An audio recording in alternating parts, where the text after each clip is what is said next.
আমি নিজেও একজন মা, আমার ৪ টা বেবি আছে। তো আমরা দেখি বাহিরে যখন চলি তখন রাস্তায় দেখা যায় বিভিন্ন ধরনের শিশু। দেখা যাচ্ছে মানে কি বলবো পথশিশু যেটাকে বলে। কেউ খাবার পাচ্ছে না, কেউ দেখা যাচ্ছে মানে লেখাপড়ার অভাব যাদের। দেখা আমাদের এখানে নিজেদের কোনো সংস্থা নেই বাট দেখা যাচ্ছে যে আপনার বিভিন্ন ওরাও স্টুডেন্ট খুঁজে কিন্তু ওরা কোথায় যাবে ওই বাচ্চাগুলো কোথায় যাবে যেতে হয় কোথায় গেলে আমরা একটা অবলম্বন পাবো বাচ্চারাও খুঁজে পায় না। আর আমরা যেহেতু ভলেন্টিয়ারে কাজ করব আমরা যেন ওই বাচ্চাদের শুধু খাদ্য থাকলে তো হবে না, খাদ্য বস্ত্র শিক্ষা প্রত্যেকটা জিনিসের দরকার আছে।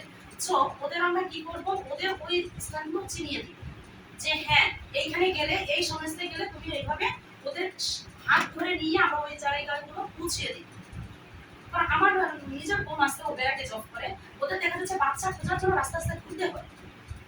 কিন্তু অনেক আর আমার নিজের চোখে আমি দেখতেছি এখান থেকে বের হলেই আমি দেখবো যে অনেকগুলো শিশু যারা তাদের থেকে শিক্ষা নেই তারা কি করতেছে রাস্তায় বসে বসে পলিথিন নিয়ে নিয়ে যে কি যেন একটা নেশার মতো খাচ্ছে। কিন্তু এই শিশুগুলো কি শিক্ষার অভাবে ওরা তো যেখান থেকে কিছু না কিছু খেয়ে বাঁচতেছে কিন্তু শিক্ষার অভাব হতে এই অভাবগুলো যদি না থাকে আমরা ওদের মূল স্থানে পৌঁছা দেওয়ার চেষ্টা করবো বা পৌঁছাই দিব সবাই আমরা